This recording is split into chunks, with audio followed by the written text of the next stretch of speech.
بسم الله الرحمن الرحيم. الحمد لله رب العالمين، إياه نعبد وإياه نستعين، ونصلي ونسلم على عبده ورسوله محمد وعلى آله وصحبه أجمعين. أما بعد، رب اشرح لي صدري ويسر لي أمري واحلل عقدة من لساني يفقه قولي. Rabbi zidni ilma warzuqni fahma wa amalan mutaqabbala.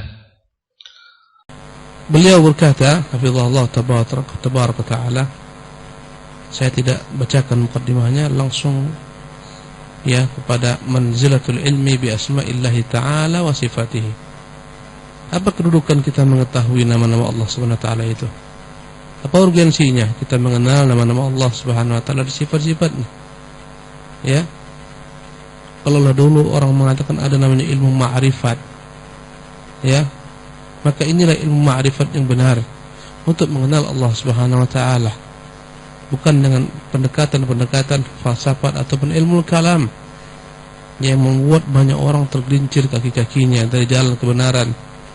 Maka ma'rifat yang sebenar-benarnya adalah mengenal Allah Subhanahu wa taala sebagaimana dijelaskan, ya, dia terangkan dalam kitab dan dalam sunnah Rasulnya yang mulia sallallahu alaihi wasallam.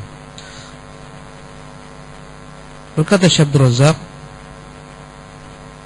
hafizahullah tabaraka ta'ala, innal fiqha fi asma'illahil husna babun syarifun minal ilmi. Ya, pelajaran kita pelajaran baca kitab. Semoga antum diberikan Allah kesabaran. Kita akan baca kitab, kita baca baris per baris, ya. Makanya ini membutuhkan kesabaran antum. Sesungguhnya pemahaman tentang nama-nama Allah yang maha baik, ya, adalah merupakan bab yang begitu mulia, bagian daripada ilmu. Bal huwal fiqhul akbar. Bahkan mengenal nama-nama Allah ini adalah bagian daripada al-fiqhul akbar, pemahaman yang paling penting. Wa huwa yadkhulu dukhulan awwaliyan wa muqaddaman fi qawlihi sallallahu alaihi wasallam, man yuridillahu bi khairin yafaqihu fid din. Bahkan memahami nama-nama Allah ini adalah bagian yang terdepan daripada sabda Nabi sallallahu alaihi wasallam yang berbunyi, barang siapa yang Allah menginginkan baginya kebaikan, Allah akan pahamkan dia dalam agama. Ya, karena agama ini Allah yang turunkan. Dan kita pelajari, subhanallah, yang telah menurunkan agama ini. Ya, hadis ini muttafaq alaih, wa huwa asyrafu ma surifat fihi al-anfas.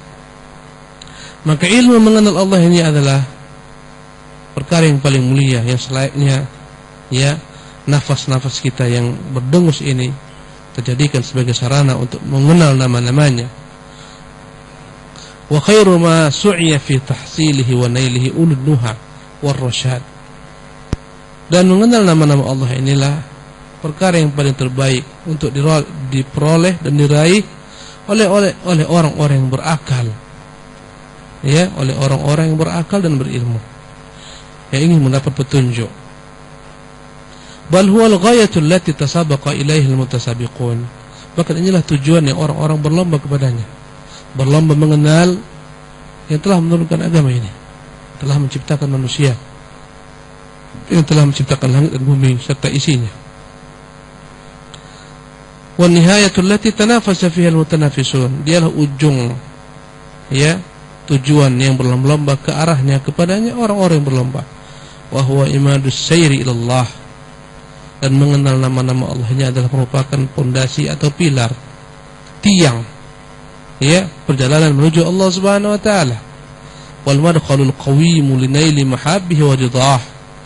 Dialah merupakan sarana yang begitu kuat untuk meraih kecintaan Allah dan ridhanya. Wassiratul mustaqim likulli man ahabbahu Allah wajtabah. Dan dialah jalan yang lurus bagi setiap orang-orang yang dicintai Allah dan, ya, ahabbahu Allah wajtabah, dicintai Allah dan Allah Subhanahu wa taala memilihnya. Ikhwatul kiram rahimakumullah. Jadi inilah sebenarnya inti daripada agama ini, mengenal Sang Pencipta. Adapun syariatnya bagian daripada apa-apa yang dia turunkan. Ya, kata para ulama, syaraful ulumi bi syarafil ma'lum. ilmu itu akan menjadi mulia sesuai dengan topik apa yang dibahas. Dalam perkara dunia ini, ya, tentu orang akan mengatakan lebih mulia, ya, teknisi pesawat terbang dibandingkan teknisi, ya, sepeda. Lebih mulia atau tidak? Kenapa? Semakin tinggi sesuatu yang dibahas menjadi topik pembahasan, semakin rumit, maka semakin dalam dan semakin indah pula, ya, semakin tinggi kedudukannya. Tak akan sama manusia memuliakan, menghormati orang yang ahli dalam hal teknisi sepeda dengan orang yang ahli dalam teknisi pesawat, berbeda. Subhanallah, ya. Dan sekolahnya pun berbeda. Demikian juga kita mengenal Allah Subhanahu wa taala, zat yang paling indah, yang seharusnya kita mengenalnya, yang telah menciptakan kita, yang telah menimpakan kepada kita berbagai macam ragam nikmat-nikmat hidup ini. Subhanallah. Wa kama anna likulli bina'in asasan, fa inna asasa bina'id din al-imanu billahi subhanahu wa bi asma'ihi wa sifatih. Sebagaimana setiap sesuatu itu harus ada landasan-dasarnya, pondasinya. Demikian juga bangun agama ini harus ada pondasinya. Dialah iman kepada Allah Subhanahu wa taala dan dengan mengenal nama-namanya dan sifat-sifatnya. Jadi inilah pondasi dalam agama ini, mengenal Allah dan mengenal nama-namanya dan sifat-sifatnya. Wa kullama kana hadzal asas rasikhan hamalal bunyana biquwwatin wa thabat. Semakin kuat pondasi ini, semakin kuat seseorang mengenal Allah Jalla wa Ala, semakin kuat pula lah bangunan agamanya. Sebagaimana pondasi, yakni suatu rumah, semakin kuat maka dia akan semakin kuat memikul beban di atasnya. Wa salima minat tada'i was suqut. Semakin kuat pondasi suatu rumah, semakin jauh rumah tersebut akan runtuh dan binasa. Subhanallah. Qala Ibnu Qayyim rahimahullah, berkata Ibnu Qayyim rahimahullah, man arada 'uluwa bunyanihi fa 'alaihi bitawthiqi asasih. Yang ingin membangun rumahnya dengan tinggi, hendaklah dia kokohkan pondasi bawahnya. Wa ihkamihi wa shiddatil i'tinabi, benar-benar dia perhatikan dengan secermat-cermatnya setiap sudut daripada pondasi tersebut, setiap sisinya, ya. Fa inna 'uluwal bunyan 'ala qadri tawthiqil asasi wa ihkamih. Sesungguhnya kemampuan gedung itu, ketinggian suatu gedung itu akan bertumpu dan sesuai dengan, ya, pondasi dasar yang ada. Subhanallah. Andai kata kita membangun hotel 100 tingkat, enggak akan sama dengan membangun hotel 2 tingkat atau 3 tingkat. Semakin tinggi maka semakin dalam harus digali pondasinya, semakin kokoh. Begitu jugalah dengan agama ini. Dan inilah pondasi agama, mengenal Allah, beriman kepadanya, mengenal nama-namanya dan mengenal sifat-sifatnya. Fal a'malu wad darajatu bunyanun wa asasuhal iman. Maka seluruh amalan-amalan, ya, dan segala macam tingkatan amal adalah merupakan bunyan, bagaikan bangunan. Amalan-amalan yang kita kerjakan itu bagaikan bangunan, ya. Salat, puasa, zakat, sedekah, ya, berkata-kata baik, berbuat ihsan, menjauhkan maksiat. Semua amalan ini adalah bagaikan bangunan. Wa asasuhal iman, dan harus bertumpu di atas pondasi. Pondasi itu apa? Iman. Pondasi itulah iman. Wa mata kana al-asasu wathiqan hamal al-bunyan. Apabila pondasi iman ini kokoh, setinggi apapun bangunan di atasnya berupa amalan, dia akan kokoh pula. Andai kata kita bertanya, kenapa saya tidak kokoh dalam beramal? Seminggu beribadah, salat, seminggu tinggal, 2 minggu tinggal, sebulan tinggal, nanti sadar lagi, tobat lagi, sebentar setelah itu hilang semuanya. Jawabannya adalah pondasinya belum kuat, ya. Wa mata kana al-asasu wathiqan hamal al-bunyana wa atala alaihi. Semakin kuat suatu pondasi, ya, maka semakin tinggi pula bangunnya akan dapat dibangunnya, ya, dan semakin kokoh suatu amal ibadah, ya, ketika dibangun di atas iman yang kokoh pula. Wa idza tahaddama syai'un min al-bunyan sahula tadarukuhu. Kata Ibnu Qayyim, apabila kokoh pondasinya dan ternyata kadang bangunan ini ada yang misalnya runtuh sebagiannya, ya, atau ada yang kurang, ada yang berlubang, ya, sahula tadarukuhu, gampang untuk segera ditambal di bangunan rumah ini. Andai kata misalnya berlubang satu sisi, gampang ditambal, Ya, misalnya jendelanya rusak, segera diganti. Tapi apabila pondasi suatu rumah itu hancur, rumah akan seketika bangunan atasnya akan hancur. Ya.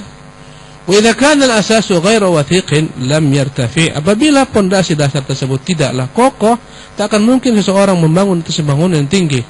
Ya, lam yartafi al-bunyan wa lam yathbut. Tak akan pula kokoh. Kalaupun dipaksakan untuk berdiri, maka rumah ini akan segera runtuh. Maka amalan-amalan kita, kalau kita bertanya kenapa amalku terasa kering, ya, kita sholat, kita mengerjakan aktivitas ibadah, puasa, tapi terasa tak nikmat, ya, karena boleh jadi lemahnya apa? Pondasi iman, lemahnya pondasi mengenal Allah Subhanahu Wa Taala, nama-namanya dan sifat-sifatnya. Itu mungkin sebabnya. Dan itulah surga di dunia ini yang disebutkan oleh Ibnu Qayyim rahimahullah tabaraka taala. Ya. Wa idza tahaddama syai'un lil asas saqata al-bunyan aw kad. Apabila pondasinya itu bermasalah, keropos, rusak, maka segeralah akan hancur bangunan tersebut. Kalau bukan hancur, maka dia akan segera hancur. Fal 'arifu, orang yang dikatakan ahli ma'rifat. Siapa ahli ma'rifat? Apakah orang-orang sufi yang menyendiri di gua-gua, yang menyendiri di gunung-gunung, berkhulwat, menyembah Tuhannya, tak kenal manusia, tak kenal apapun juga? Siapa itu ahli ma'rifat? Fal 'arifu, ahli ma'rifat, himmatuhu tashihul asas. Mereka lah orang-orang yang senantiasa konsentrasinya penuh untuk membaguskan, membenarkan, mengkokohkan pondasi. Tashihul asasi wa ihkamu. Ya, orang yang dalam agama ini dikatakan ahli ma'rifat, orang cerdik, orang pintar dalam agama ini adalah orang yang senantiasa berusaha bekerja untuk mengkuatkan pondasi yang akan dibangun di atasnya semua landasan apa? Amal. Subhanallah. Wal jahilu, dan orang-orang jahil, yarfa'u fil bina an ghairi asasin. Orang jahil, kebalikan orang al-arif. Orang jahil adalah orang yang membangun bangunan tapi tanpa pernah memperhatikan pondasi dasar. Fala yalbas bunyanuhu an yasqutta. Segera bangunan tersebut akan roboh. Itulah kebanyakan daripada kita. Keropos akidahnya, keropos ikhlasnya, keropos takutnya kepada Allah, keropos harapnya kepada Allah, keropos bergantungnya kepada Allah.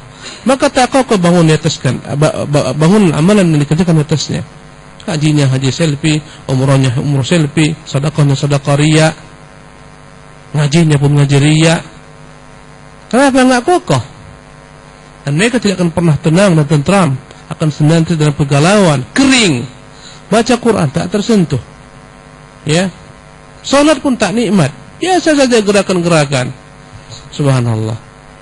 Dan kita belum masuk ke dalam dunia, ke dalam yang disebut oleh Ibnu Qayyim dengan surga. Di dunia ini ada surga. Yang tidak masuk ke dalam surga ini tak akan pernah masuk surga akhirat. Subhanallah. Apa itu surga dalam dunia? Mengenal Allah Jalla wa Ala dengan sebenar-benarnya. Itulah surga terindah. Sebagaimana kelak surga akhir terindah adalah melihat wajah Allah Jalla wa Ala. Qala ta'ala, Allah berfirman, afaman assasa bunyanahu ala taqwan min Allah wa ridwanin khairun. Apakah sama perumpamaan orang-orang membangun, ya, bangunannya di atas takwa daripada Allah, di atas takwa dari Allah Subhanahu wa taala, dan di atas mengharapkan ridha Allah Subhanahu wa taala? Ya, amman assasa bunyana, apakah sama atau dapatkah disamakan dengan orang membangun bangunannya ala syafa jurufin har, di tepian jurang, fanhara bihi fi nari jahannam, yang akhirnya dia akan terjerumus ke dalam jurang neraka jahannam. At-Taubah. Dalam hal ini Allah Subhanahu wa taala memberikan dua perumpamaan. Orang-orang yang membangun bangunan agamanya di atas pondasi iman yang kuat, kokoh, dia akan tegak, bangunannya akan menjulang ke langit. Tak akan sama dengan orang yang membangun bangunan di tepian jurang, yang begitu ringkih bangunan tersebut, tak kuat pondasi, seketika bangunannya akan segera masuk ke dalam jurang. Subhanallah. Fal asasu li bina'il a'mal kal quwwati li badal insan. Maka pondasi bangunan itu bagikan, ya, kekuatan tubuh manusia. Fa idza kanatil quwwatu qawiyatan hamatil badan. Andai kata seorang manusia tubuhnya kuat, dia akan mampu menahan bobot tubuhnya. Wa dafa'at katsiran minal afat. Andai kata tubuhnya kuat, dia akan dapat yakni menolak berbagai macam penyakit-penyakit. Antibodi tubuhnya kuat, tubuhnya perkasa, sehat, dia akan tegak, ya, mampu dia menahan bobot tubuhnya, bahkan mampu menjauhi segala macam penyakit yang datang. Wa idza kanatil quwwatu dha'ifatan dha'fa hamluha lil badan. Apabila tubuhnya kekuatannya melemah, maka lemah pula lah tubuhnya. Kadang-kadang tak mampu dia membawa tubuhnya, akhirnya jatuh pingsan. Wa kanatil afatu ilai asra' syai'in. Dan begitu cepatnya berbagai macam ragam, ya, penyakit datang menderanya. Subhanallah.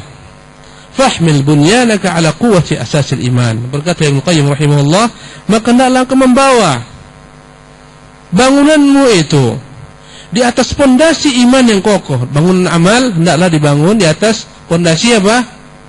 Iman yang kokoh.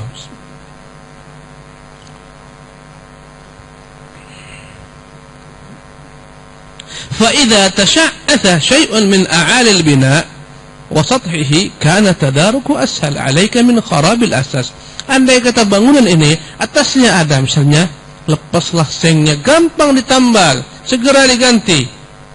Ya, ada yang runtuh sedikit, gampang untuk diperbaiki. Ya, min kharabil asas, tapi andai kata pondasinya hancur, dah selesai. Subhanallah.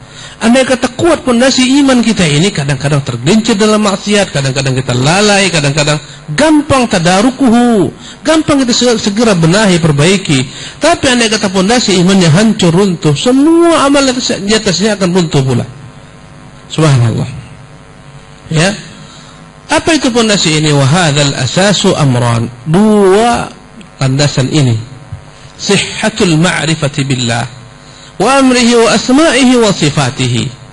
Ya, kata Ibnu Qayyim rahimahullah, dua pondasi dasar ini yang akan kita bangun amal. Pertama adalah pemahaman yang benar tentang Allah, tentang perintah-perintahnya, tentang nama-namanya, dan tentang sifat-sifatnya.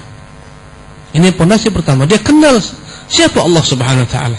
Bukan hanya sekedar nama yang diulang-ulang, diwiridkan, pakai lagu lagi, Asmaul Husna, pakai gendang lagi, tambah musik lagi, dimusabaqahkan lagi. Bukan itu maksudnya. Ya, mengenal Allah Subhanahu wa taala dengan pengenalan yang benar, bukan itu maknanya. Ya. Tapi nanti akan kita bahas bagaimana mengenal Allah ini akan memiliki begitu dahsyat efeknya, terlebih seorang hamba untuk semakin dekat kepada Allah Jalla wa Ala. Ya. Kadang-kadang dilantunkan nama-nama Allah tapi sambil bermaksiat, atau orang melantunkannya melanggar segala macam bentuk maksiat.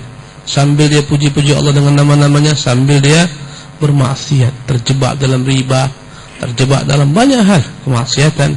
Subhanallah. Ya, ahli dia melantunkan nasyid ini, kadang-kadang dia bolong-bolong salatnya. Bisa enggak seperti ini? Ahli dia dalam melakukan ini. Allahul ladzi la ilaha, sedih dengarnya kita, mau nangis kita, saking merdunya suaranya, bukan gara-gara lafaz-lafaznya itu. Ya, tengok salatnya bolong-bolong, mungkin enggak seperti ini? Mungkin, karena bukan ini yang diinginkan oleh Allah Subhanahu wa taala. Jadi inilah pondasi yang dimaksudkan oleh Ibnu Qayyim rahimahullah.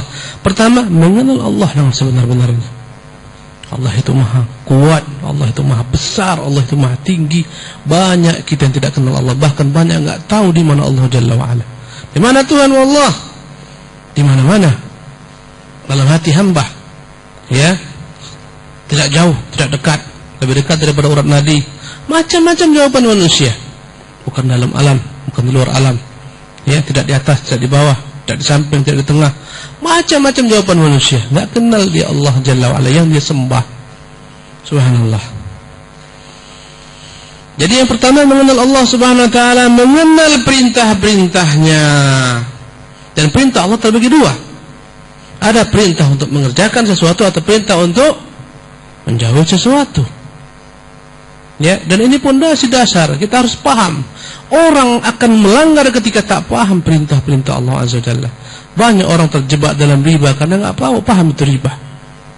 Subhanallah, enggak tahu itu riba. Pinjam uang di bank berbunga itu riba. Banyak enggak tahu. Ini adalah perintah Allah untuk dijauhi. Ya. Ya ayyuhalladzina amanu taqullaha wa dharu ma baqiya minar riba. Wahai orang-orang beriman, takut kepada Allah, tinggalkan sisa-sisa daripada riba. Suruh tinggalkan. Mungkin dia baca ini di bank, dia baca sambil minjam uang. Ya ayyuhalladzina amanu taqullaha wa dharu ma baqiya minar riba. Di bank pun mungkin dikerjakannya. Kenapa? Tak paham. Subhanallah, tak paham ini perintah Allah untuk dijauhi. Tak paham ini perintah Allah untuk dikerjakan. Maka asas itu adalah mengenal Allah, mengenal perintah-perintahnya. Tadi kita sebutkan perintah dibagi dua. Ada perintah untuk mengerjakan dan ada perintah untuk meninggalkan. Cari perintah-perintah dalam Al-Quran. Dia perintahkan untuk berbuat yakni amal saleh. Dia perintahkan kita menyembahnya, menjauhi kesyirikan. Dia perintahkan kita berbakti kepada orang tua, berkata-kata jujur, berkata-kata adil dan seterusnya. Jadi yang kedua adalah mengenal Allah. Yang pertama adalah mengenal Allah, mengenal perintah-perintahnya dan mengenal nama-nama dan sifat-sifatnya. Inilah pondasi pertama. Ini dasar pertama. Ya. Banyak orang tergelincir karena enggak kenal Allah, tak kenal perintahnya. Allah perintahkan kita taat kepada penguasa muslim. Loh, dia mau revolusi. Tak kenal mana perintah Allah Azza Jalla. Ya, Allah perintahkan mereka untuk sabar kepada kezaliman penguasa. Oh, mereka ingin menggalang kekuatan. Ya, banyak penyimpangan dalam semua sisi. Andai kata kaidah ini menyimpang, kacau balau semuanya. Subhanallah, fatal akibatnya. Bisa mereka halalkan darah orang yang haram, mereka tumpahkan. Mereka halalkan, mereka subhanallah. Bahaya sekali kalau akidah ini salah, karena dia merupakan pondasi dasar. Ya. Jadi inilah dasar pertama, mengenal Allah Subhanahu wa taala, mengenal perintah-perintahnya, mengenal nama-namanya dan sifat-sifatnya. Adapun yang kedua, watsani. Yang kedua, tajridul inqiyadi lahu wa li rasulih duna ma siwa. Memurnikan ketundukan hanya kepadanya dan kepada rasulnya. Tak ada manusia manapun selain Rasulnya yang dia tunduk dan ikut, ya, dalam segala hal. Subhanallah. Jadi setelah mengenal Allah Subhanahu wa taala, mengenal perintah-perintahnya, ya, yang tadi kita sebutkan ada perintah untuk mengerjakan, perintah untuk meninggalkan, mengenal nama-namanya, mengenal sifat-sifatnya. Ini yang pertama. Yang kedua, al-inqiyadu lahu, tunduk patuh. Enggak sekedar kenal. Kau tahu ini haram? Tahu, tapi tetap dikerjakannya. Berarti dia hanya sekedar mengenal saja. Kau riba tahu? Haram? Tahu. Kau haji pinjam-pinjam uang, bank berbunga, tahu kau itu riba? Tahu. Tahunya aku itu riba. Kau tahu berdosa? Tahu. Ya, kenapa kau lakukan? Orang buat gitu semua. Apa kekurangannya ini? Dia sudah tahu apa kekurangannya. Al-inqiyad, tunduk, tak mau tunduk. Subhanallah. Banyak orang tahu, tapi tidak mau inqiyad. Ya, maka pondasi kedua setelah mengenal Allah, mengenal perintah-perintahnya, mengenal nama-namanya, mengenal sifat-sifatnya, konsekuensinya melahirkan al-inqiyad, ketundukan kepada Allah Tabaraka Taala. Kalau hanya sekedar kenal, banyak orang kenal. Subhanallah, banyak yang mengenal Allah Subhanahu Wa Taala, ya, tapi tak mau tunduk. Mengenal kebenaran Islam, tak mau tunduk banyak.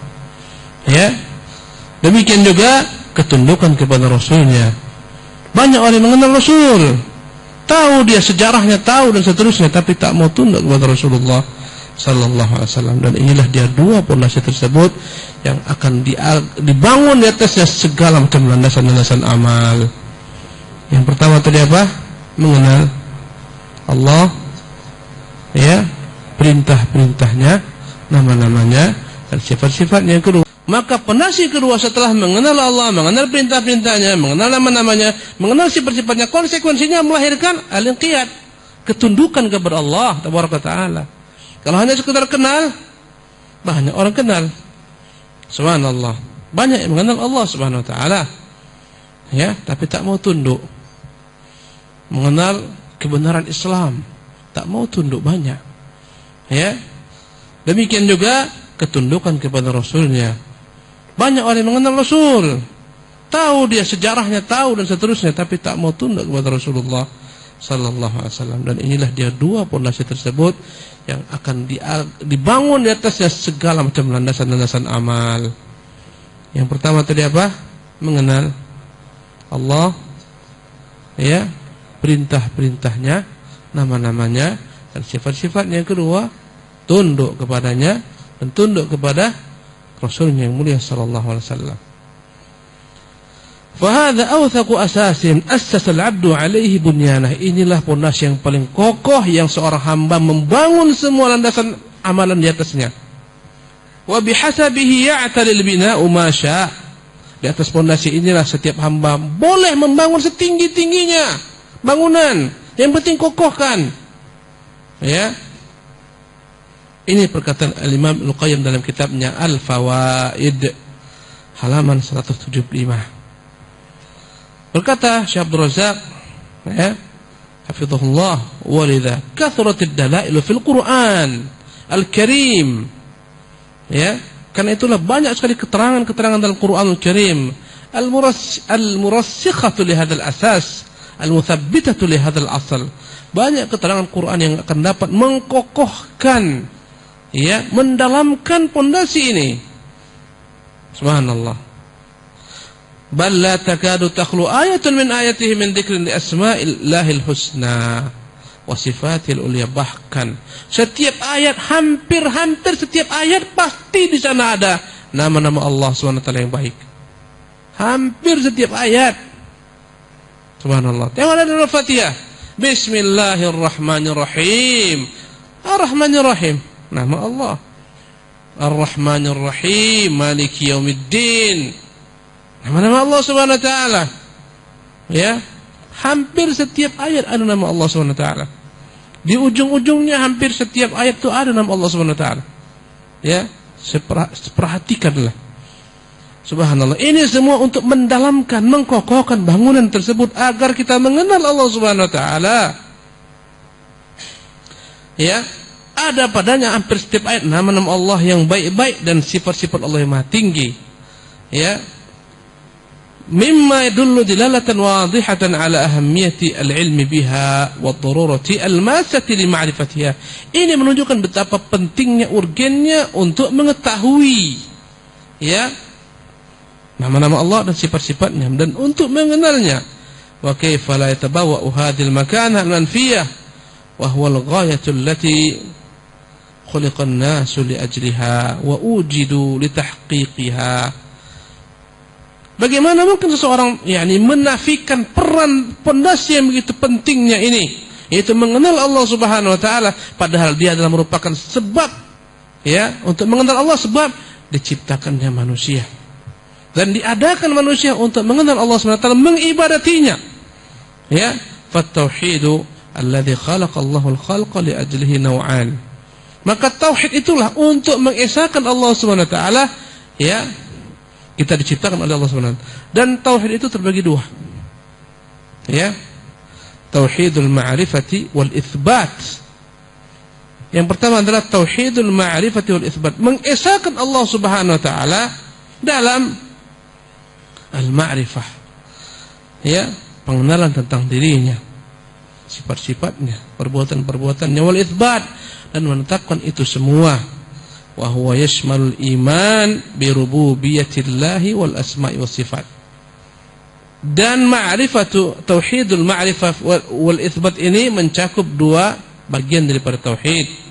Itu mencakup iman dengan rububiyah Allah Subhanahu wa taala dan mencakup beriman dengan sifat-sifat Allah dan nama-namanya. Kita kenal tauhid bagi tiga, ya kan? Rububiyah, uluhiyah, asma' wa sifat. Sebagian ulama membagi menjadi dua. Tapi dari dua ini juga akan terlahir tiga bagian. Sebagaimana disebutkan oleh Syekh, ya, Abdul Rahman Hasan dalam kitabnya Fathul Majid, ada dibagi dua tauhid. Yang pertama adalah tauhidul ma'rifati wal itsbat, mengesahkan Allah dalam pengenalan terhadap dirinya dan sifat-sifatnya dan menetapkan hal itu.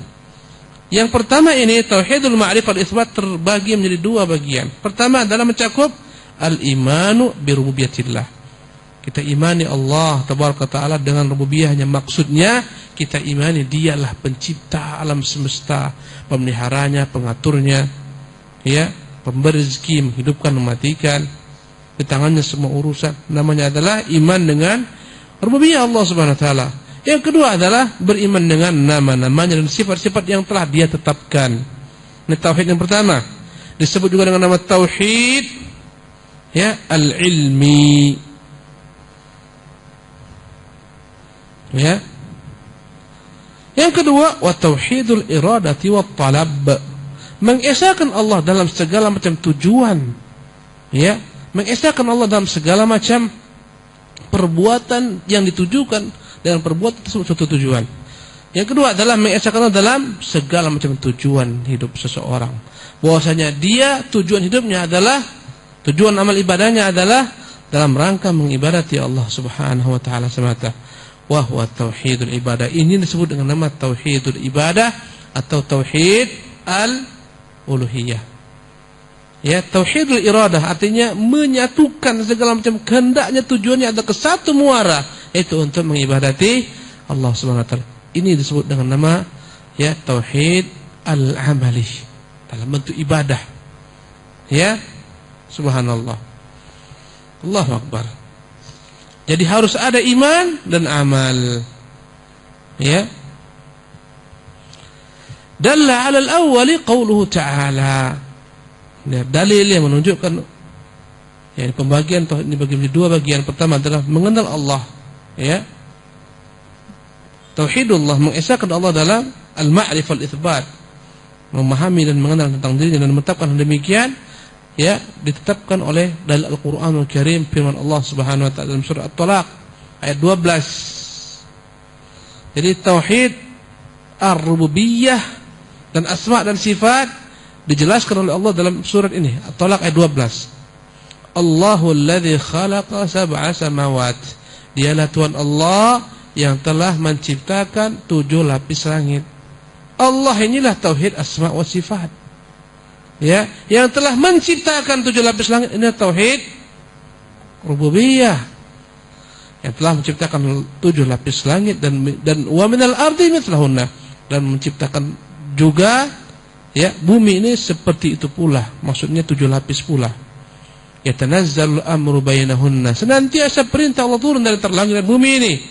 Lita'lamu annallaha ala kulli syai'in qadir, agar kalian mengetahui Allah itu maha kuasa atas segala sesuatu. Agar kalian mengetahui, inilah tauhid fil ma'rifati wal itsbat, agar kita tahu ini namanya, ini sifatnya. Yang mana pengetahuan ini melahirkan amal. Setelah kita tahu Dia mencipta, menurunkan hujan dan seterusnya, maka melahirkan apa? Ibadah hanya untuknya. Lita'lamu, agar kalian tahu annallaha ala kulli syai'in qadir, Allah itu berkuasa atas segala sesuatu, wa annallaha qad ahata bi kulli syai'in ilman, dan Allah telah meliputi ilmunya segala sesuatu. Kata-kata lita'lamu kasih garis bawah, agar kalian mengetahui. Dan inilah namanya tauhid al-ma'rifah. Tauhid untuk mengenal Allah Subhanahu wa taala wal itsbat, dan menetapkan apa-apa yang Allah jelaskan tentang dirinya, baik tentang nama-namanya dan sifatnya maupun dalam perbuatan-perbuatannya. Tauhid rububiyah disebut juga dengan nama ya tauhidun tauhidun fil af'al, tauhidun fil af'al, mengesahkan Allah dalam perbuatan-perbuatannya. Ya. Di sini Allah menyatakan Dia yang berbuat apa? Menciptakan langit, menciptakan bumi. Ini tauhid apa? Rububiyah. Ya. Wa dalla 'ala tsani, dan adapun ayat yang menunjukkan tentang tauhid yang kedua, yaitu tauhid apa yang kedua? Al-iradah wa talab. Memurnikan tujuan hanya untuk Allah SWT, menuntut Allah semata dalam hal ibadahnya, bukan menuntut dari selain Allah SWT.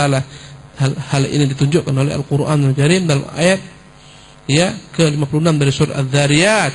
Wa ma khalaqtul jinna wal insa illa liya'budun. Aku tidak pernah ciptakan jin manusia kecuali agar mereka beribadah kepadaku. Subhanallah. Maka yang kedua, untuk itulah kita diciptakan. Untuk apa? Untuk beribadah kepada Allah Subhanahu wa taala. Setelah kita kenal inilah Allah, inilah nama-namanya, inilah sifat-sifatnya, apakah sudah berhenti? Tidak. Ini melahirkan sifat apa? Wajib ibadati Dia, beramal. Andai katanya sekedar kenal saja, banyak yang kenal Allah Subhanahu wa taala. Fir'aun pun kenal Allah Subhanahu wa taala, enggak berguna baginya pengenalannya tentang Allah karena dia tidak mau ibadah kepada Allah Subhanahu wa taala. Abu Thalib sangat kenal Allah Subhanahu wa taala, tapi tak berguna baginya karena tidak mau tauhid dalam hal amal. Subhanallah. Fil ula khalaqa li ta'lamu. Pada ayat pertama Allah menjelaskan Dia menciptakan manusia agar manusia tahu Dialah menciptakan langit, menciptakan bumi, mengatur urusan. Li ta'lamu. Wa fi tsaniyah, dan pada ayat kedua li ta'budu, agar kalian menyembah yang kalian kenal tersebut, agar kalian menyembah yang kalian ketahui tersebut. Fat tauhidu ilmun wa amal. Maka tauhid yang benar dalamnya ada ilmu yang benar tentang Allah yang melahirkan amal. Subhanallah. Itulah yang Allah katakan innal ladzina amanu wa amilus shalihat. Subhanallah. Andai kata iman tanpa amal enggak ada tauhidnya. Wa jaa fil Qur'ani ayatun katsiratun fiha al-amru bita'allumi hadzal ilmi syarif. Banyak ayat Al-Qur'an perintah untuk mempelajari ilmu yang mulia ini. Itu ilmu tentang mengenal ya dua hal ini, tauhidan fil ma'rifatul itsbat dan tauhidan fil iradati wat talab. Wal inayati bihadzal asl azim, agar kita memperhatikan nasi dasar yang begitu agung ini. Qala Allah Ta'ala, antaranya firman Allah, fa'lamu annallaha azizun hakim. Ketahuilah Allah itu maha perkasa lagi maha bijaksana. Ini kata-kata ketahuilah, tauhid fil ma'rifah ya wal itsbat. Apa yang diketahui Allah itu maha aziz, perkasa lagi maha bijaksana. Ini adalah tauhidun fil asma wa sifat. Wa qala, dan Allah berfirman dalam ayat lainnya, wa alamu annallaha bikulli syai'in alim. Ketahuilah Allah itu maha mengetahui atas segala sesuatu. Ketahuilah, berarti ini tauhid fil ma'rifah wal itsbat. Wa alamu annallaha bima ta'maluna basir. Ketahuilah Allah Subhanahu wa taala dengan apa yang kalian lakukan maha melihat. Ketahuilah di sini menunjukkan apa tadi? Ma'rifatun, tauhidun fil ma'rifah wal itsbat. Banyak ayat berulang-ulang. Wa'lamu, ketahuilah. Wa'lamu annallaha ghafurun halim. Ketahuilah Dia Tuhan Allah yang maha pengampun lagi maha lembut. Wa'lamu annallaha samiun alim. Ketahuilah Allah maha mendengar lagi maha mengetahui. Wa'lamu annallaha ghaniyun hamid. Ketahuilah Allah maha kaya lagi maha terpuji. I'lamu annallaha syadidul iqab. Ketahuilah Allah begitu dahsyat hukumannya. Wa annallaha ghafurur rahim, dan Dia maha pengampun lagi maha penyayang. Fa'lamu, ketahuilah annallaha maulakum, Dialah Allah penjaga kalian. Ni'mal maula wa ni'man nasir, Dialah sebaik-baik penjaga, sebaik-baik penolong. Wa'lamu annallaha ma'al muttaqin, ketahuilah Allah beserta orang-orang bertakwa. Wa'lamu annallaha ya'lamu ma fi anfusikum fahdharu, ketahuilah Allah tahu apa yang dalam hati kalian, maka takutlah kepadanya. Fa'lam, ketahuilah annahu la ilaha illallah, tidak ada Tuhan yang hak diibadahi kecuali Allah. Wal ayatu fi hadzal ma'na tuqaribu 30 ayat. Ada sekitar 30 ayat yang menyatakan fa'lamu wa'lamu, ketahuilah. Subhanallah. Wa amma dzikrullah li asma'ihi wa sifatihi fil Qur'an fa huwa katsirun jiddan. Adapun Allah menyebutkan nama-namanya dan sifat-sifat dalam Quran banyak sekali. Wala yuqaran bihi dzikruhu subhanahu li ayyi amrin akhar. Tak akan dapat dibedakan, dibandingkan antara banyaknya Allah menyebutkan nama-nama dan sifatnya dengan perkara-perkara lain. Subhanallah. Paling banyak di Quran adalah nama-nama Allah dan sifat-sifatnya. Hampir setiap ayat ada nama-namanya, ada sifat-sifatnya. Subhanallah. Idh huwa a'zamu syai'in dzukira fil Qur'ani wa afdaluhu arfa'u. Karena itulah yang paling agung dalam Al-Qur'an, yaitu Allah. Dan Dia pemilik, subhanallah, kalam ini. Dialah pemiliknya dan Dialah paling agung. Karena itulah Dia paling banyak disebutkan padanya nama-namanya. Qala Syekhul Islam Ibn Taimiyah rahimahullah. Berkata Syekhul Islam Ibn Taimiyah rahimahullah, wal Qur'an fihi min dzikri asma'illahi wa sifatihi wa af'alihi aktsaru mimma fihi min dzikril akli wasyurbi wan nikahi fil jannah. Berkata Syekhul Islam Taimiyah, Al-Quran memuat tentang nama-nama Allah dan sifat-sifatnya dan perbuatan-perbuatannya itu lebih banyak daripada Allah menyebutkan tentang makan, minum, ya, dan perkara yang berkaitan dengan menikah, kenikmatan-kenikmatan yang akan diraih kelak di surga. Jadi kata Syekhul Islam, Quran ini penuh dengan nama-nama Allah, sifat-sifatnya, perbuatan-perbuatannya. Itu lebih banyak daripada Allah menyebutkan tentang nikmat yang ada di surga, berupa kenikmatan makan, minum, memiliki istri-istri di surga. Ya, kata beliau, wal ayatul mutatamminatu li dzikri asma'illahi wa sifatihi a'zamu qadran min ayatil ma'ad. Bahkan ayat-ayat yang mencakup tentang penyebutan nama-nama Allah dan sifat-sifatnya itu lebih besar, lebih agung daripada ayat-ayat yang menjelaskan tentang perkara berbangkit, perkara hari kiamat. Fa'a'zamu ayatin fil Qur'ani ayatul kursiyyi. Ayat yang paling agung dalam Quran dialah ayat kursi. Ya. Al-mutadhamminatu lidzalik. Dan ayat kursi itu menjadi ayat yang paling agung karena terdapat dalamnya nama-nama Allah Subhanahu wa taala. Ya, dalamnya ada nama Allah, ya, Al-Hayyu Al-Qayyum. Kama thabata dzalika fil hadits as-sahih alladhi rawahu Muslimun 'an an-nabi sallallahu alaihi wasallam. Sebagaimana yang telah terdapat dalam keterangan yang dikutip Muslim rahimahullah dari Nabi sallallahu alaihi wasallam, annahu qala li Ubay bin Ka'ab, Rasulullah pernah bertanya kepada Ubay bin Ka'ab, "Atadri ayyu ayatin fi kitabillahi a'zam?" Tahukah engkau apa ayat yang paling agung dalam kitab Allah Tabaraka Ta'ala? Qala Allahu la ilaha illa huwal hayyul qayyum. Ubay bin Ka'ab karena cerdasnya yang luar biasa, seketika dia dapat menyimpulkan ayat yang paling agung adalah ayat yang berbunyi Allahu la ilaha illa huwal hayyul qayyum. Fadharaba biyadihi fi sadrihi wa qala liyahnakal ilmu abal mundir. Maka Rasulullah menepuk dadanya dan berkata, ya, sesungguhnya semoga engkau, ya, benar-benar ditambahkan bagimu ilmu, hai Abul Mundir. Selamatlah engkau Abul Mundir dengan ilmumu. Wa afdalu suratin Ummul Quran. Dan seutama-utama surat adalah Ummul Quran, atau yang kita sebut dengan nama Fatihah. Kenapa dia menjadi surat yang paling agung? Jawabannya, ya, kama thabata dzalika fi hadits Abi Sa'id ibn al-Mu'alla fi sahih. Sebagaimana terdapat dalam hadis yang diriwayatkan oleh Abu Sa'id ibn al-Mu'alla dalam sahih, dalam hadis yang sahih, qala lahu an-nabiyyu, Nabi pernah berkata kepadanya, innahu lam yanzil fil Qur'an, innahu lam yanzil fit Taurati wala fil Injili wala fil Zaburi wala fil Qur'ani mithluha. Sesungguhnya tidak pernah ada turun dalam kitab Taurat, Injil, Zabur, bahkan dalam Quran seperti surat Al-Fatihah. Wahya sab'ul mathani. Ya, wahya sab'ul mathani, karena dia disebut juga dengan nama 7 ayat pujian kepada Allah. Wal Qur'anul Azim alladhi utituhu, dan disebut juga dengan Al-Qur'anul Azim yang telah diberikan kepadaku, dalam Sahih Bukhari. Wa fiha min dzikri asma'illahi wa sifatihi a'zam mimma fiha min dzikril ma'ad. Terdapat dalam, ya, surat Al-Fatihah ini nama-nama Allah dan sifat-sifatnya yang lebih agung daripada penyebutan tentang hari berbangkit. Nanti akan disebutkan ada 3 nama Allah yang mengacu kepadanya semua nama. Ya, Allah, Ar-Rabbu, Ar-Rahman. Dan itu semua terdapat di mana? Dalam surat Al-Fatihah.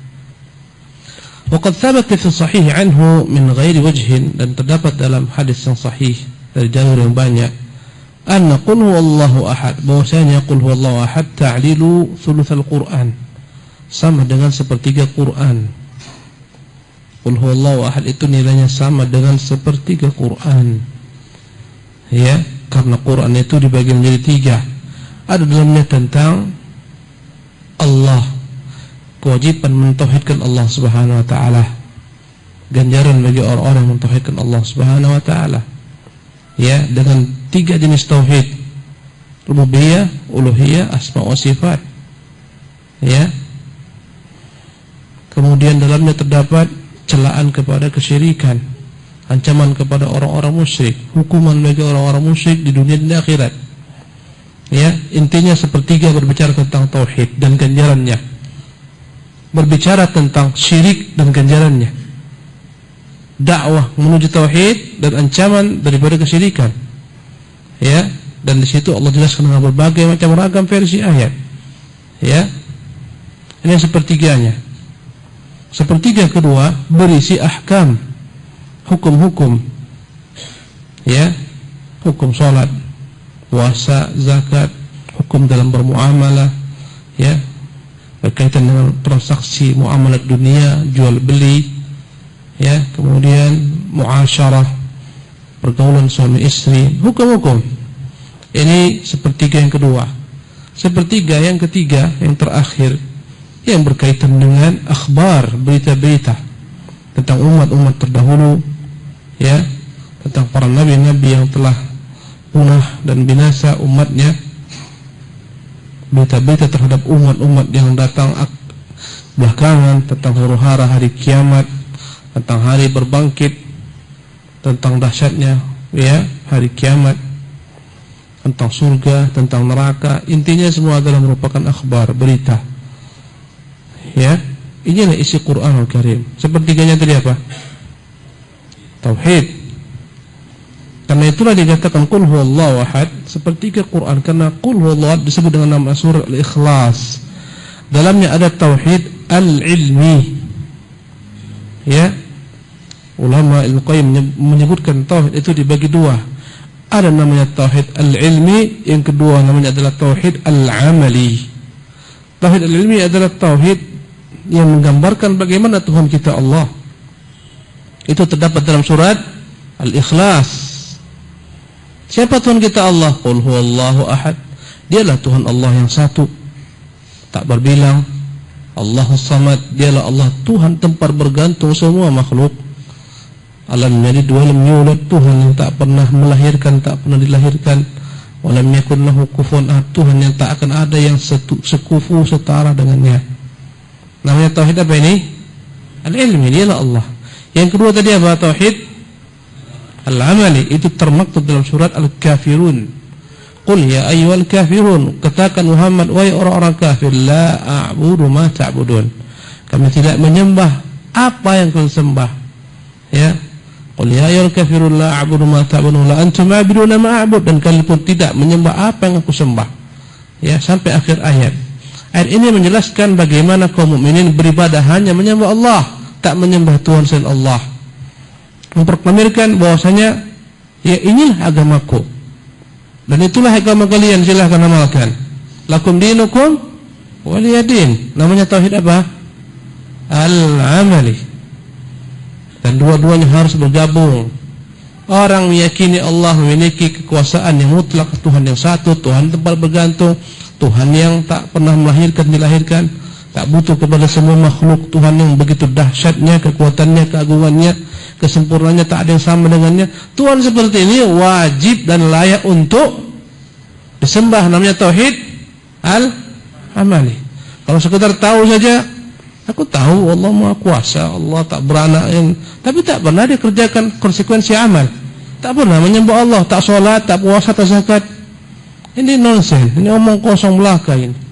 Ini omdoh ini, apa omdoh? Omong doang. Harus bergabung dua tauhid ini. Baik, jadi ikhwatul kiram, disebutkan surat Al-Ikhlas dengan thuluthu Al-Quran, sepertiga Quran.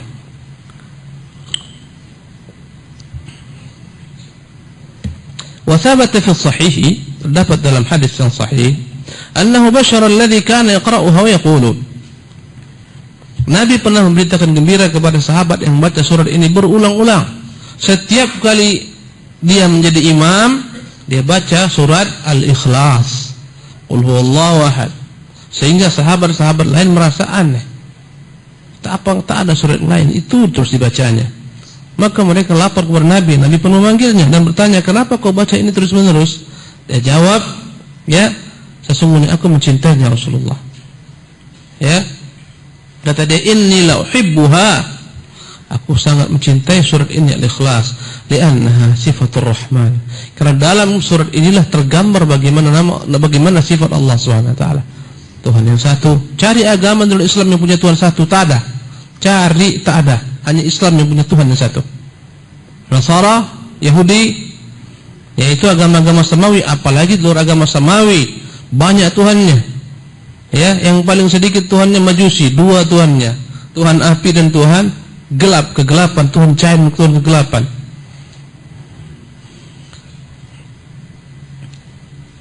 Bi'anna Allah yuhibbuhu, maka Nabi jelaskan bahwa Allah mencintai laki-laki ini karena dia mencintai surat ini, karena dalamnya terdapat gambaran ya sifat Allah. Fabayana anna Allah yuhibbu man yuhibbu dzikra sifatihi subhanahu. Maka Nabi menjelaskan Allah itu menyukai orang-orang yang menyukai ya mengingat sifat-sifat Allah Subhanahu wa taala. Wa hadza babun wasi', dan ini adalah bab yang begitu luas. Wa kullu hadza wadihud dilalah ala ahammiyati hadzal ilmi syarif. Semua yang disebutkan sebelumnya menunjukkan begitu pentingnya kita mengetahui ilmu yang begitu mulia ini. Ilmu mengenai nama-nama Allah. Ya. Wa idhamu sya'nihi wa kathratu khairatihi wa awaidihi. Alangkah besar kedudukannya, alangkah banyak kebaikannya, alangkah banyak faidah-faidah terpulang kepadanya. Wa annahu aslun min usulil iman. Mengenal Allah dengan nama-nama dan sifat-sifatnya adalah merupakan dasar daripada dasar-dasar iman. Wa ruknun min arkanid din, tiang daripada tiang-tiang agama. Wa asasun min ususi millatil Islam. Dan dia adalah merupakan pilar daripada sekian pilar-pilar agama Islam. Alaihi tubna maqamatud din rafi'ah wa manazilul aliyah. Di atas pemahaman tentang nama-nama Allah inilah dan sifat-sifatnya dibangun ya bangunan agama ini ya, dan kedudukan agama ini yang begitu tinggi. Wa kaifa yastaqimu amrul bashariyati wa tasluhu halun nas biduni ma'rifatihim bi fatirihim wa bari'ihim wa khaliqihim wa raziqihim. Bagaimana mungkin dapat sempurna urusan manusia di dunia ini apabila mereka tak mengenal siapa Tuhan yang mereka sembah, Tuhan yang menciptakan mereka, ya, yang membentuk mereka, ya, Tuhan yang beri rezeki mereka. Wa duna ma'rifatihim bi asma'ihil husna wa sifatihil ulya. Apa guna dan bagaimana mungkin tegak urusan dunia ini bagi orang-orang tidak mengenal nama-nama Allah yang begitu indahnya, sifat-sifatnya yang maha tinggi, wa nu'utul kamilatud dala ala kamalihi wa jalalihi wa 'azamatihi, dan segala macam keterangan-keterangan tentang Allah yang menunjukkan kesempurnaan Allah, keagungan Allah dan kebesaran Allah. Wa annahu ma'budu bihaqqin wa annahu al-ma'budu bihaqqin wa la ma'budu bihaqqin siwah. Dialah Tuhan yang satu yang hanya dia semata yang berhak disembah, tak ada yang berhak disembah selainnya. Tuhan-Tuhan banyak, tapi semuanya tidak berhak disembah karena memang Tuhan-Tuhan itu bukan Tuhan sebenarnya. Tuhan tak pernah mencipta, bahkan diciptakan. Ya, Tuhan tak pernah memberi rezeki, bahkan diberi rezeki. Walakinna aktsaran nasi syughluhum ya, walakinna aktsaran nas syaghalahum ma khuliqa lahum amma khuliqu lahu. Tapi kebanyakan manusia disibukkan dengan sesuatu perkara yang telah Allah SWT ciptakan untuk mereka, ya, berupa rezeki. Itu telah Allah siapkan untuk kita semua. Kita menyibukkan diri dengan sesuatu yang telah Allah SWT pastikan akan ada selama nyawa kita masih ada. Sibuklah kita cari rezeki. Bukan untuk itu kita diciptakan. Allah SWT telah siapkan segala macam gudang-gudang daripada rezeki yang ada di perut bumi, yang ada di langit untuk kita. Walakinna aktsarun nas syaghalahum ma khuliqa lahum amma khuliqu lahu. Kebanyakan manusia mereka disibukkan dengan sesuatu yang telah Allah SWT tentukan bagi mereka, membuat mereka lalai untuk apa mereka sebenarnya diciptakan. Kita diciptakan untuk apa? Beribadah menyembah Allah SWT, bukan untuk kerja di PT. Bukan untuk jadi manajer kita diciptakan, bukan untuk menjadi presiden, menteri. Kita diperintahkan, Allah diciptakan untuk menyembah kepadanya. Apapun profesi kita, semuanya harus diupayakan menjadi sarana mendekatkan diri kita kepada Allah, bukan membuat kita semakin jauh. Sibuknya bekerja, akhirnya lupa sholat, lupa ngaji, dan seterusnya.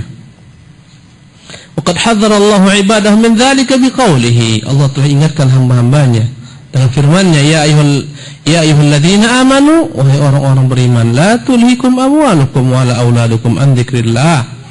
Wahai orang-orang beriman, jangan sampai kalian itu dilalaikan dengan harta-harta kalian, dengan anak-anak kalian daripada zikir mengingat Allah tabaraka taala. Ya. Dan kita wallahi tenggelam malah dalam dunia kita, mengurusi anak dan istri kita. Saya tidak katakan jangan urus anak istri, tidak. Tapi itulah kebanyakan daripada hari-hari kita, waktu-waktu kita dan seterusnya, sehingga akhirnya kita lalai untuk mengingat Allah Subhanahu wa taala. Ibadah yang begitu gampangnya, ibadah yang tak apalah kita berkeringat, letih, capek, karena ibadah zikir hanyalah gerakan lidah dan amalan hati. Subhanallah, yang begitu dahsyatnya ganjaran pahalanya tak terhingga, tak ternilai, begitu beratnya timbangannya. Subhanallah bihamdi subhanal azim, dua kalimat yang begitu gampang diucapkan, ringan di lidah, berat di timbangan, dicintai Allah. Apa payahnya sambil kita berjalan mengatakan subhanallah wa bihamdihi subhanallah al-azim. Maha suci Tuhan dan segala macam pujian baginya. Maha suci Tuhan, Dialah Tuhan yang Maha Agung. Tak ada payahnya. Subhanallah. Tapi kita lalai dari zikrullah, dari salat dan seterusnya. Sebagian orang zikrullah hanyalah zikir lisan, tak salat dia. A'udzubillah min dzalik. Ada kelompok-kelompok nyempal, setiap malam mereka kumpul dengan kelompoknya berzikir kepada Allah, tapi tak salat. Aduh, bahaya. Subhanallah. Kata mereka, salat itu kan tujuannya untuk berzikir. Allah berkata pakai dalil, wa aqimis salata li dzikri, tegakkanlah salat untuk mengingatku. Inti daripada salat zikir, dan kita berzikir sudah selesai, tak boleh lagi salat. Kan tujuannya zikir, kita berzikir. Ini agama batil. Nabi tak pernah ajarkan demikian. Nabi SAW sampai waktunya meninggal, sebelum meninggal dalam sekarat, tetap dia mengingat salat. Beliau pingsan dan kemudian siuman terjaga. Kata Rasulullah, apakah orang-orang telah salat? Belum ya Rasulullah, menunggu dirimu. Kemudian dia pingsan lagi, terbangun lagi, orang-orang telah salat. Subhanallah. Si kawan ini tak salat ya. Allah. Saya pernah ngisi kajian di Pariaman, di Pasaman Barat. Ada seorang nanya, Ustaz, bolehkah saya duduk di majelis ini? Saya bilang, silahkan. Tapi ini majelis orang-orang syariat, kami orang makrifat. Apa beda syariat makrifat, Pak? Orang syariat salat, kami enggak salat lagi. Saya tanya, mana lebih tahu, Bapak apa Nabi? Nabi sampai mati salat. Subhanallah. Ikhwatul kiram, kata Allah SWT, ya ayyuhalladzina amanu la tulhikum amwalukum wala auladukum an dzikrillah. Jangan sampai kalian disibukkan dengan anak istri kalian, harta kalian dari zikrullah. Dan zikrullah itu banyak jenisnya. Ya. Segala macam ibadah zikrullah tabaraka taala. Salat itu zikrullah. Ya. Mempelajari ilmu agama seperti ini zikrullah. Membahas perkataan Allah, sabda Nabi, yaitu zikrullah tabaraka taala. Ya, mengamalkan perintah-perintahnya zikrullah. Ketika kita mengamalkan perintah-perintahnya, berarti kita sedang mengingat Allah tabaraka taala. Semua amal ibadah, antum bersedekah itu sedang apa? Berzikir dengan Allah, karena antum tahu Allah yang suruh antum bersedekah. Semua ibadah. Ketika antum menjauhi segala macam perkara yang Allah haramkan, mau zina, a'udzubillah min dzalik, itu apa? Zikrullah. Subhanallah. Mau korupsi, astagfirullah, itu zikrullah. Ya. Wa man yaf'al dzalika fa ulaika humul khasirun. Barang siapa yang mengamalkan hal itu, yaitu yang terlalaikan dengan dunianya, hartanya, anaknya, istrinya, keluarganya, kerabatnya, kerjaannya, mereka itulah orang-orang yang merugi, bukan orang beruntung. Subhanallah, bukan orang beruntung yang kerjanya OT tiap hari sampai sakit kuning, salatnya entah cemana-mana. Ya, kadang-kadang zuhur dikerjakan mau masuk maghrib, asar maksudnya. Subhanallah.